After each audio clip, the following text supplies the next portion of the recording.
आपने वीरप्पन का नाम जरूर सुना होगा। आज भी वीरप्पन के जुर्म और खौफ की चर्चा होती रहती है। वीरप्पन इतना खूंखार था कि 3 राज्यों की सरकार ने वीरप्पन को पकड़ने के लिए सैकड़ों करोड़ रुपए खर्च किए थे। 100 से ज्यादा पुलिस वालों ने अपनी जान गंवाई थी। वीरप्पन ने कई राज्यों के जंगलों से हाथियों और चंदन का सफाया कर दिया। तो वहीं एक बड़े फिल्मी सितारे और राजनेता का अपहरण करके फिरौती के रूप में करोड़ों रुपए कमाए थे। सरकार ने वीरप्पन को पकड़ने के लिए उस पर करोड़ों रुपए का इनाम रख दिया था। फिर भी वीरप्पन पुलिस की पकड़ से वर्षों तक बचने में कामयाब रहा था। तो आखिर वीरप्पन कैसे वर्षों तक आतंक फैलाने में कामयाब रहा? वीरप्पन के कुछ मशहूर कांड क्या हैं? वीरप्पन ने किस एक्टर और मंत्री का अपहरण किया था और वो कैसे पुलिस की पकड़ में आया? चलिए जानते हैं सब कुछ इस वीडियो में। दोस्तों, अपराध की दुनिया में तो ये वीरप्पन के नाम से मशहूर हुआ करता था, मगर इसका पूरा नाम कोसे मनुस्वामी वीरप्पन था। वीरप्पन का जन्म 18 जनवरी 1952 को तत्कालीन मद्रास स्टेट के गोपीनाथन नाम के गांव में हुआ था। अब यह गांव कर्नाटक के चामराज नगर जिले के अंतर्गत आता है। वीरप्पन ने बहुत कम उम्र में ही अपराध की दुनिया में कदम रख दिया था। दरअसल वीरप्पन के चाचा उस समय हाथी दांत के तस्कर के रूप में जाने जाते थे। वीरप्पन भी अपने चाचा को ज्वाइन कर लेता है और हाथियों की हत्या करके दांत की स्मगलिंग शुरू कर देता है। कई साल तक वीरप्पन अपने चाचा के साथ ही काम करता है, लेकिन एक समय बाद चाचा से विवाद होने पर वो चाचा से अलग होकर खुद ही हाथियों की हत्या करके दांत की स्मगलिंग का धंधा शुरू कर देता है। कहा जाता है कि वीरप्पन ने 100-200 नहीं बल्कि लगभग 2 से 3 हजार हाथियों की हत्या की थी।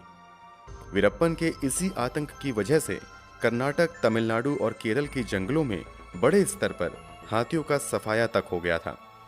हाथी दांत की तस्करी के अलावा वीरप्पन चंदन की लकड़ी की तस्करी के क्षेत्र में भी कदम रख देता है और देखते ही देखते वो इलाके का ही नहीं बल्कि भारत का सबसे बड़ा चंदन तस्कर बन जाता है। जब वीरप्पन अंधाधुंध हाथियों की हत्या करने लगता है तो पूरी प्लानिंग करने के बाद एक फॉरेस्ट अधिकारी वीरप्पन को गिरफ्तार करने में कामयाब हो जाते हैं। पहली बार वीरप्पन की ऑन रिकॉर्ड गिरफ्तारी 17 साल की उम्र में साल 1972 में हुई थी। पुलिस वीरप्पन को गिरफ्तार तो कर लेती है, मगर लंबे समय तक वो पुलिस की पकड़ में नहीं रह पाता है और बहुत जल्द पुलिस की पकड़ से भाग निकलता है और फिर दुगनी ताकत से अपने अपराध को अंजाम देने में लग जाता है। इतना ही नहीं, पुलिस की पकड़ से भागने के बाद 17 साल की उम्र में ही वीरप्पन अपने जीवन का पहला मर्डर करता है। यह हत्या उस पुलिस वाले की हुई थी जिसने पहली बार वीरप्पन को पकड़ा था। कुछ दावों के मुताबिक वीरप्पन ने पहली हत्या 10 साल की उम्र में ही की थी। पहली हत्या करने के बाद तो वीरप्पन बस उन सभी की हत्या करने लगता है जिस पर भी उसे पुलिस के मुखबिर होने का शक होता था। इस दौरान जो पुलिस वाले वीरप्पन को पकड़ने की कोशिश करते थे उन्हें भी अपनी जान गंवानी पड़ती थी। वीरप्पन का अपराध दिन प्रतिदिन बढ़ता ही रहता है। इसी को देखते हुए 1987 में चिदम्बरम नाम के एक फॉरेस्ट ऑफिसर वीरप्पन को पकड़ने का प्लान बनाते हैं। कहीं से वीरप्पन को इस बात की भनक लग जाती है। फिर चिदम्बरम वीरप्पन को पकड़ पाते उससे पहले ही वीरप्पन उन्हें किडनैप कर लेता है और फिर कुछ दिनों बाद उनकी हत्या कर देता है। ये पहली बार था जब वीरप्पन को नेशनल लेवल पर मीडिया में जगह मिली थी।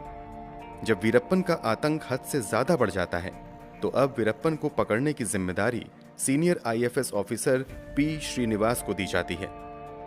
कहा जाता है कि पी श्रीनिवास ने पूरी प्लानिंग करने के बाद आखिरकार वीरप्पन को गिरफ्तार कर लिया था, मगर वीरप्पन इतना शातिर था कि जब श्रीनिवास वीरप्पन को पुलिस जेल लेकर जा रहे होते हैं तभी वीरप्पन आसपास बैठे पुलिस वालों से कहता है कि उसे बहुत तेज से सरदर्द हो रहा है, इसलिए उसे सर पर रखने के लिए तेल चाहिए। आसपास बैठे पुलिस वाले ज्यादा दिमाग नहीं लगाते हैं और वो वीरप्पन के कहे अनुसार वीरप्पन को सर में रखने के लिए तेल दे देते हैं, मगर वीरप्पन बड़ी चालाकी से उस तेल को सर में न रखकर बड़ी सावधानी से अपने हाथ में मल लेता है और फिर चुपके चुपके हथकड़ी को सरकाकर हाथ से निकाल लेता है और फिर पुलिस वालों की पकड़ से भाग निकलने में कामयाब हो जाता है। वीरप्पन कितना शातिर था इसका अंदाजा आप इस बात से लगा सकते हैं कि भले ही वीरप्पन पी श्रीनिवास की पकड़ से भाग निकलने में कामयाब हो गया था, मगर वो श्रीनिवास द्वारा पकड़े जाने की बात से इतना ज्यादा नाराज था कि वो श्रीनिवास को खत्म करने की कसम खा लेता है और श्रीनिवास को खत्म करने की प्लानिंग में लग जाता है। प्लानिंग के तहत वीरप्पन अपने छोटे भाई अर्जुनन को अपने साथ मिला लेता है और इससे कहता है कि किसी तरह तुम पी श्रीनिवास को ये यकीन दिला दो कि मैं सरेंडर करने वाला हूं। वीरप्पन का छोटा भाई ऐसा ही करता है और वो किसी तरह पी श्रीनिवास के संपर्क में आता है और उनसे कहता है कि अब वीरप्पन सरेंडर करना चाहता है। पी श्रीनिवास वीरप्पन की चालाकी को नहीं समझ पाते हैं और वो इस झांसे में आकर वीरप्पन को पकड़ने निकल जाते हैं। और फिर जैसे ही 1991 में वीरप्पन और पी श्रीनिवास का आमना सामना होता है, वीरप्पन श्रीनिवास को गोली मार देता है। पी श्रीनिवास की हत्या करके भी वीरप्पन को शांति नहीं मिलती है और वो क्रूरता की सारी हदों को पार करते हुए श्रीनिवास का सिर काट कर अलग कर देता है और फिर अपने साथियों के साथ सर से फुटबॉल खेलता है।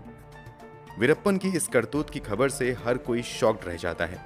कई पुलिस वाले इस खबर के बाद वीरप्पन को खत्म करने के लिए एड़ी चोटी का जोर लगा देते हैं, मगर वीरप्पन उन लोगों की पकड़ से दूर रहता है और वो लगातार हाथी दांत की स्मगलिंग और चंदन की तस्करी में लगा रहता है। अपना आतंक बढ़ाते हुए वीरप्पन अब किडनैपिंग में भी लग जाता है। वैसे तो छोटी मोटी किडनैपिंग वीरप्पन काफी समय से कर रहा था, मगर 1991 में वीरप्पन कर्नाटक के एक बड़े ग्रेनाइट खदान के मालिक के बेटे का अपहरण कर लेता है और फिरौती के रूप में 1 करोड़ रुपए की डिमांड करता है। कई दौर की बातचीत के बाद 15 लाख फिरौती के एवज में वीरप्पन उस बिजनेसमैन के बेटे को आजाद करता है। अब तक तमिलनाडु और कर्नाटक सरकार भी वीरप्पन से बहुत ज्यादा तंग आ चुकी थी और किसी भी हाल में वीरप्पन को खत्म करना चाहती थी। इसलिए एक स्पेशल टास्क फोर्स बनाई जाती है जिसका काम बस वीरप्पन को पकड़ना था। पी श्रीनिवास की हत्या के बाद सीनियर आईपीएस अधिकारी टी हरिकृष्णा वीरप्पन को पकड़ने का जिम्मा अपने हाथ में लेते हैं। ये लगातार वीरप्पन पर नजर रखना शुरू कर देते हैं। इस बात की खबर वीरप्पन को भी लग जाती है और फिर साजिश के तहत अगस्त 1992 में वीरप्पन आईपीएस अधिकारी टी हरिकृष्णा की भी हत्या कर देता है। कुछ समय बाद वीरप्पन शकील अहमद नाम के एक और बड़े पुलिस अधिकारी को थाने में हमला करके 5 अन्य पुलिस वालों के साथ मार देता है। एक आईपीएस की हत्या की खबर से प्रशासनिक स्तर पर खलबली मच जाती है और वीरप्पन को पकड़ने के लिए नई योजना बनाई जाने लगती है।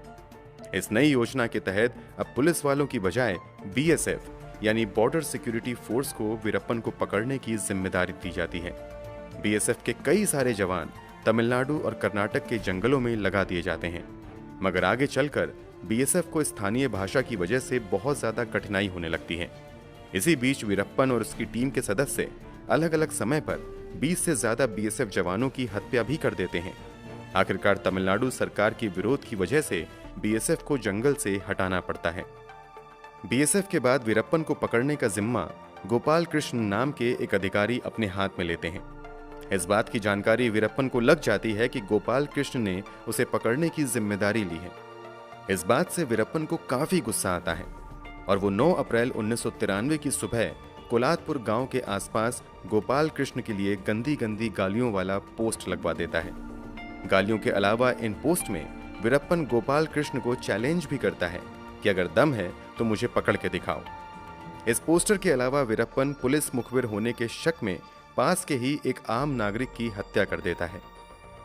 पोस्टर और हत्या की खबर के बाद गोपाल कृष्ण जल्द से जल्द वीरप्पन को पकड़ने के लिए पूरे दल बल के साथ मुखबिर द्वारा बताए गए जंगल की तरफ निकल पड़ते हैं।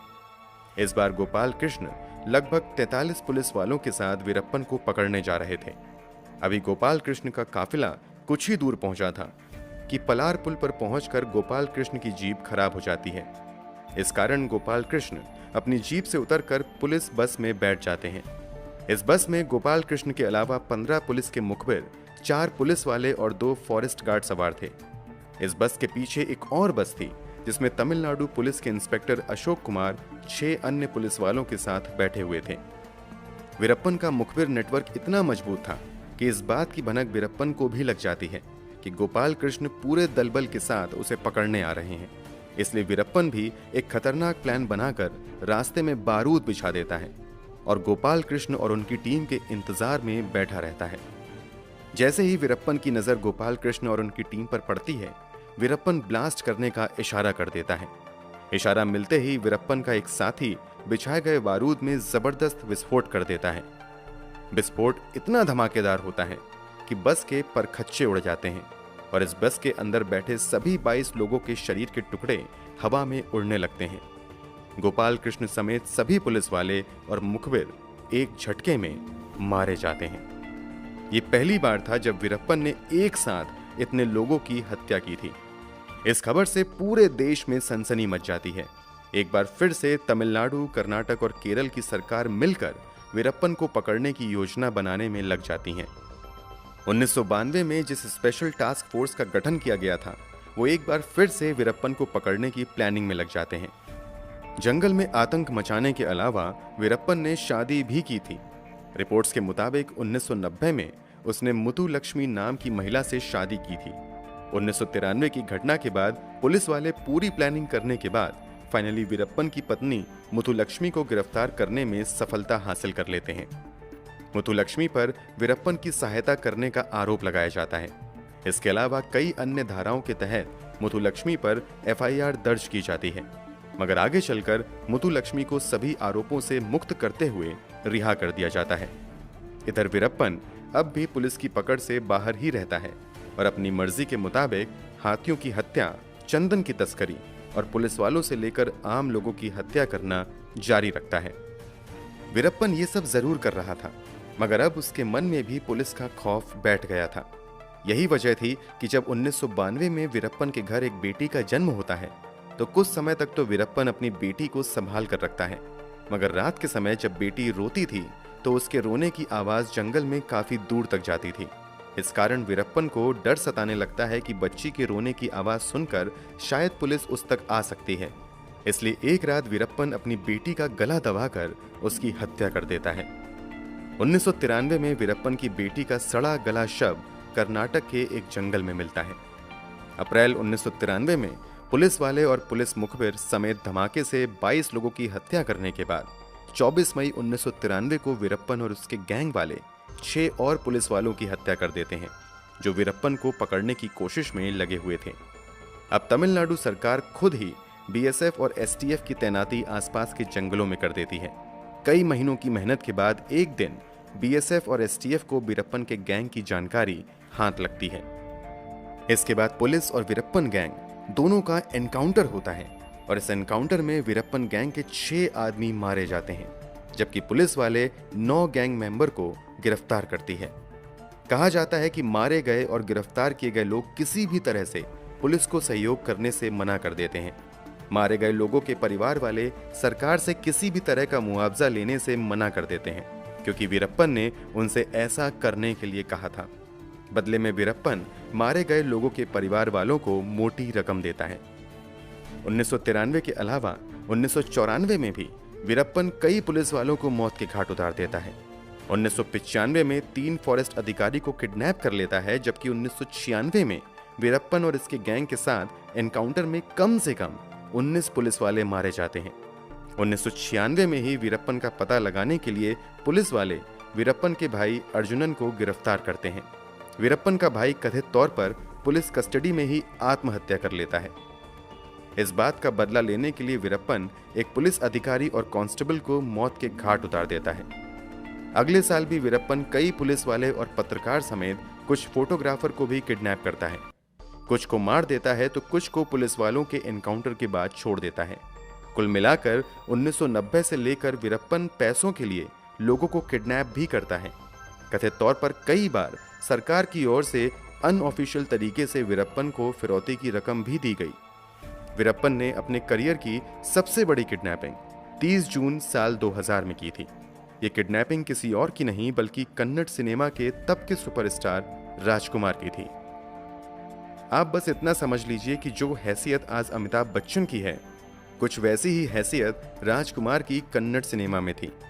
राजकुमार की किडनैपिंग की खबर से कर्नाटक में हड़कंप मच जाता है। बड़े स्तर पर बंद बुलाया जाता है और लोग राजकुमार के लिए सड़कों पर उतर जाते हैं। बेंगलुरु समेत कई हिस्सों में बड़े स्तर पर हिंसा की खबरें आती हैं। हालात जब नियंत्रण के बाहर जाने लगते हैं तब कर्नाटक सरकार मदद के लिए तमिलनाडु सरकार से संपर्क करती है और फिर वीरप्पन तथा कर्नाटक सरकार के बीच बातचीत के लिए एक पत्रकार को नियुक्त किया जाता है। राजकुमार को छोड़ने के बदले में वीरप्पन सरकार से मांग करता है कि कावेरी जल विवाद में तमिलनाडु के हित को प्राथमिकता दी जाए। कर्नाटक में तमिल को सेकंड ऑफिशियल लैंग्वेज का दर्जा दिया जाए। इसके अलावा वीरप्पन तमिलनाडु की जेलों में बंद कुछ कैदियों की भी रिहाई की मांग करता है। दावों के मुताबिक कई राउंड की बातचीत के बाद फाइनली अपहरण के 108 दिन बाद राजकुमार को वीरप्पन द्वारा रिलीज कर दिया जाता है।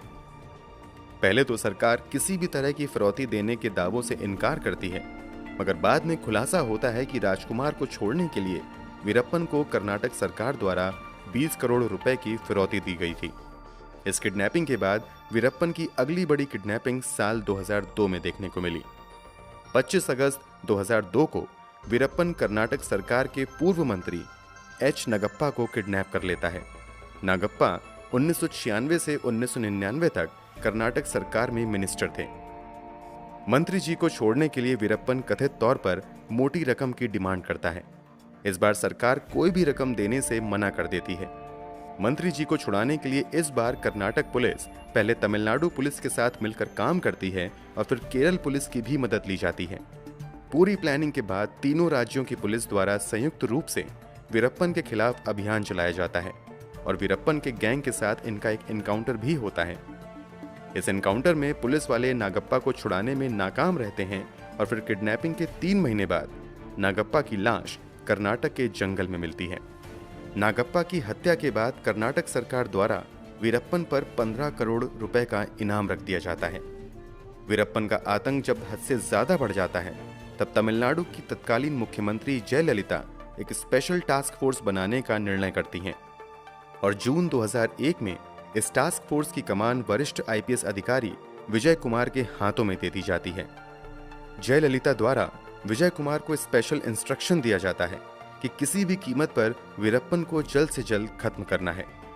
अब तक वीरप्पन को पकड़ने की कोशिश में 100 से ज्यादा पुलिस वाले अपनी जान से हाथ धो बैठे थे। इसके अलावा तमिलनाडु, केरल और कर्नाटक सरकार के 100 करोड़ रुपए से ज्यादा खर्च हो चुके थे। इसलिए विजय कुमार पूरी प्लानिंग के साथ वीरप्पन को पकड़ने के प्रोजेक्ट पर काम शुरू करते हैं। विजय कुमार पाते हैं कि वीरप्पन की सबसे बड़ी ताकत उसकी खुफिया तंत्र है। दरअसल वीरप्पन ने आम लोगों से लेकर पुलिस विभाग तक में अपने लोग बैठा रखे थे। कोई भी वीरप्पन के लिए काम करने के लिए रेडी रहता था क्योंकि बदले में मोटी रकम मिलती थी। विजय कुमार भी वीरप्पन के इस तरीके को आजमाने का फैसला करते हैं और वो कुछ पुलिस वालों का भेष बदलकर वीरप्पन के गैंग में शामिल करवा देते हैं और फिर वीरप्पन की छोटी से छोटी जानकारी बेहद ही गुप्त तरीके से पुलिस तक आती रहती है। वीरप्पन अक्सर इंटरव्यू दिया करता था और अपने recorded audio video tape media outlets को भेजा करता था क्योंकि वीरप्पन को पब्लिसिटी का बहुत ज्यादा शौक था। विजय कुमार वीरप्पन के इन्हीं इंटरव्यू का गहराई से एनालिसिस करना शुरू करते हैं तो एक इंटरव्यू में पाते हैं कि वीरप्पन को हाथ में पेपर लेकर पढ़ने में कुछ दिक्कत हो रही है। इस पर जब एक्सपर्ट डॉक्टर की राय ली जाती है तो वो अंदाजा लगाते हैं कि शायद वीरप्पन की आंख में कोई समस्या है। इसी के बाद वीरप्पन के गैंग में शामिल पुलिस वाले वीरप्पन का भरोसा जीतने के बाद वीरप्पन को कहते हैं कि जल्द से जल्द आंखों का इलाज करवाना होगा, नहीं तो समस्या बहुत ज्यादा बढ़ जाएगी। किसी तरह भरोसे में लेने के बाद वीरप्पन बाहर जाकर इलाज करने के लिए राजी हो जाता है, मगर पहचाने जाने के डर से वीरप्पन अपना भेष बदल लेता है। वीरप्पन को अपनी मूंछों से बहुत ज्यादा प्यार था, मगर पहचाने जाने के डर से वो अपनी मूंछें कटवा लेता है। फिर प्लानिंग के तहत अपने 3 साथियों के साथ जंगल से निकलकर वीरप्पन मुख्य सड़क पर आता है और पहले से खड़ी एक एम्बुलेंस में बैठ जाता है। ये एम्बुलेंस वीरप्पन के गैंग में शामिल पुलिस वालों ने ही वहां पर खड़ी की थी। वीरप्पन को इस बात की जरा सी भी भनक नहीं लगती है कि जिस एम्बुलेंस में वो बैठ रहा है उसका ड्राइवर पुलिस वाला ही है। वीरप्पन अपने साथियों के साथ आराम से एम्बुलेंस में बैठ जाता है और एम्बुलेंस तेज गति से आगे की ओर बढ़ने लगती है। सब कुछ पहले से ही प्लान था, इसलिए जहां पर पहले से विजय कुमार अपने साथियों के साथ घात लगाकर बैठे हुए थे, वहां पर पहुंचते ही एम्बुलेंस का ड्राइवर अचानक से एम्बुलेंस रोक देता है और वो एम्बुलेंस से कूदकर दूसरी तरफ भाग जाता है। फिर दूसरी तरफ से एक आवाज सुनाई देती है, वीरप्पन, पुलिस ने तुम्हें चारों तरफ से घेर लिया है, अच्छा है कि तुम हथियार डाल दो। जवाब में एम्बुलेंस के अंदर से गोली चलती है। एक गोली चलते ही बाहर मौजूद पुलिस वाले अंधाधुंध फायरिंग शुरू कर देते हैं और ये फायरिंग अगले 20 मिनट तक होती रहती है। रिपोर्ट्स के मुताबिक 20 मिनट में पुलिस की ओर से 338 राउंड की फायरिंग की जाती है। थोड़ी देर बाद जब एम्बुलेंस के अंदर से भी फायरिंग बंद हो जाती है और कुछ भी एक्टिविटी नजर नहीं आती है तो विजय कुमार एम्बुलेंस के अंदर जाते हैं तो देखते हैं कि वीरप्पन और उसके 3 साथी मरे हुए हैं। इसके बाद भी पुष्टि के लिए इन सभी की लाश को एम्बुलेंस के सहारे पास के ही अस्पताल भेजा जाता है। यहाँ वीरप्पन समेत उसके साथियों को मृत घोषित कर दिया जाता है। वीरप्पन और गैंग का चैप्टर भले ही बंद हो गया हो, मगर उसके परिवार में वीरप्पन की बेटियां अभी भी हैं। आपको जानकर हैरानी होगी कि वीरप्पन की 2 बेटियां हैं, जिसमें से एक बेटी विद्या रानी वीरप्पन ने 2020 में भारतीय जनता पार्टी यानी बीजेपी ज्वाइन की थी और फिर बहुत जल्द विजय रानी को बीजेपी यूथ विंग का उपाध्यक्ष भी बना दिया गया था। भाजपा द्वारा वीरप्पन की बेटी को पार्टी में शामिल करने के फैसले की कई लोगों द्वारा आलोचना की गई थी। कुल मिलाकर बात करें तो वीरप्पन ने अपने जीवन भर में लगभग 180 लोगों की हत्या की, जिसमें अधिकतर पुलिस वाले थे। वीरप्पन पर लगभग 2 से 3 हजार हाथियों की हत्या का मामला दर्ज है। इसके अलावा वीरप्पन ने चंदन की तस्करी से लगभग 150 करोड़ रुपए की संपत्ति बनाई थी। आज के हिसाब से देखें तो वीरप्पन को पकड़ने पर लगभग 750 करोड़ रुपए खर्च हुए थे। तमिलनाडु, कर्नाटका और केरल सरकार द्वारा वीरप्पन के सर पर रखे गए इनाम की राशि की बात करें तो आज के हिसाब से ये राशि 50 करोड़ से ज्यादा होती है। दोस्तों, ये पूरी कहानी जानने के बाद आप क्या कहना चाहेंगे? कमेंट बॉक्स में जरूर बताएं। अगर आपको हमारी मेहनत पसंद आई हो तो वीडियो को लाइक करते हुए शेयर जरूर करें।